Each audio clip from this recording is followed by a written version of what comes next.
Hammaga salom. Oqlay platformasi haqida bugun gaplashamiz. Oqlay platformasi o'zi nima? Darsliklar qanaqa formatda o'tiladi? Qanaqa funksiyalari bor? Shu haqida gaplashib chiqamiz va oxirgisi sertifikat haqida gaplashamiz. Oqlay platformasi bu kiberxavfsizlik ta'lim platformasi hisoblanadi. Bu yerda siz xalqaro darajadagi darslarni bemalol ko'rsangiz bo'ladi. Xo'p, darslar qanaqa formatda o'tiladi? Birinchi Kali Linux darslarida faqat video darsliklar mavjud. Qolgan darslarga ko'proq video darsligi bor bunda. Misol 10 tadan 17 ta 20 ta video darsliklar bor adashmasam. Keyingi darslarda har bitta modul tugashiga bitta yoki ikkita video darsliklar joylangan bo'lishi mumkin. Nimaga darslar video dars shaklida emas, dokumentatsiya shaklida joylangan? Sababi siz kuchli pentesting xodimi bo'lmoqchi bo'lsangiz, siz video darsga emas, dokumentatsiyaga qarab o'rganishingiz kerak bo'ladi. Chunki o'rganib bo'lganingizdan keyin nimadir ish qilmoqchi bo'lsangiz yoki qanaqadir dasturni o'rganmoqchi bo'lsangiz yoki qanaqadir hujum amalga oshirmoqchi bo'lsangiz, uni dokumentatsiyasini o'qib chiqib keyin amalga oshirasiz. Darslar xalqaro darajadagi darslar, mavzular qo'yilgan va xalqaro darajadagi darsliklar mavjud platformada. Hozirda platformada bepul darslar qismida ikkita dars bor: Foundation va kiberxavfsizlikka kirish. Kiberxavfsizlikka kirish darsida Wi-Fi oxirgi darsda modullarni ko'radigan bo'lsak, kirib kiberxavfsizlik nima, sertifikatlar haqida gaplashilgan, IP portlarni skanerlash, misol uchun Nmap yordamida portlarni skaner qilish, oddiy portlarni, web xavfsizlik, SQL injection ham o'rgatilgan, bir XSS, cross site scripting nima, OSINT nima va oxirgisi Wi-Fi attacking ham o'rgatilgan. Bemalol kirib o'rgansangizlar bo'ladi. Undan keyin dars qilayotgan vaqtimizda biz qanaqadir muammoga duch kelsak, bemalol biz shu mavzu bo'yicha yoki xohlagan mavzular bo'yicha kod yozsangizlar bo'ladi bemalol.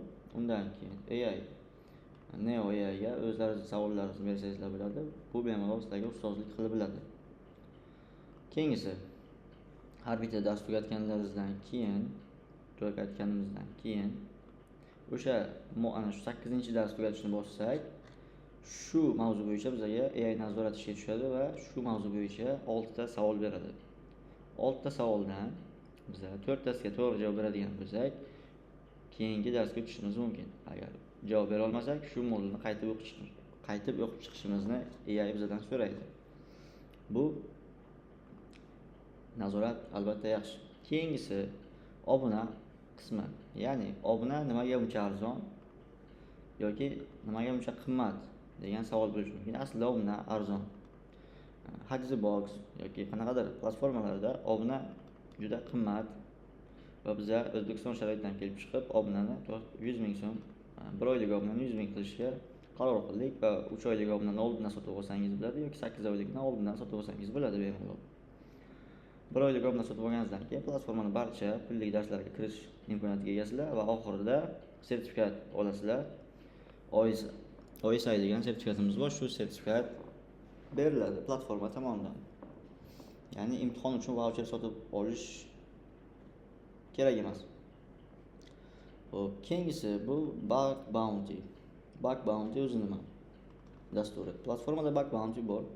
Bemalol bu yerda qanaqa o'quvchilar yoki qanaqa pentesterlar ishlasa bo'ladi. Hozirchalik OSI sertifikati Oqlay platformasi darslarini yakunlangan va OSI sertifikatini oling deb qo'ygan.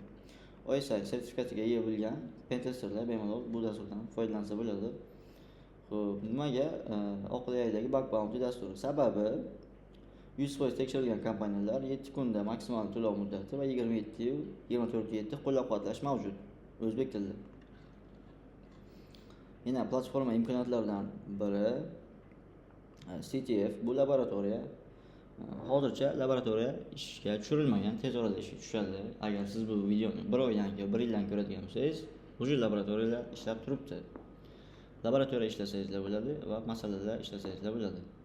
Yana bitta yaxshi tomoni, sizlar agar pentester bo'lsangizlar, bemalol sizlar holi bu yerda obuna qismiga imtihon vaucheri qo'shilmagan imtihon vaucheri sotib olib, bemalol OSI sertifikatiga ega bo'lsangizlar bo'ladi. Platforma imkoniyatlaridan yana nimalar qoldi? Misol uchun hammasini menimcha ko'rib chiqdik.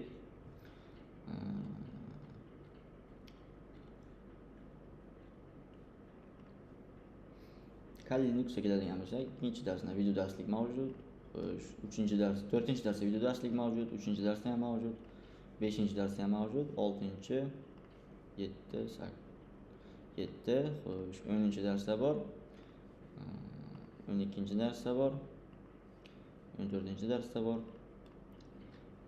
Pashta Linux modulda 17 tadan ziyod video darsliklar mavjud. Sababi biz birinchi modulda yangi boshlovchilarga qiyinlik qilmasligi uchun video darslar qo'shganmiz.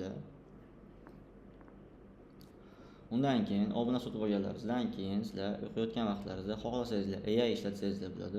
AI yokida shu qismda sizlarga chiqadi. Ustozga murojaat qismi chiqadi. Ya'ni ustoz bilan bemalol 24/7 birga o'rgansangizlar bo'ladi. Xo'p. Keyin obuna muddati tugagandan keyin xohlasangizlar sotib olinglar, xohlasangizlar sotib olmasangizlar ham bo'ladi. Obuna shunaqa ishlaydi bizda. Menimcha hamma narsani tushuntirib berdim degan umiddaman. Xo'p. Bizlarni kuzatishda davom eting. Hammaga rahmat.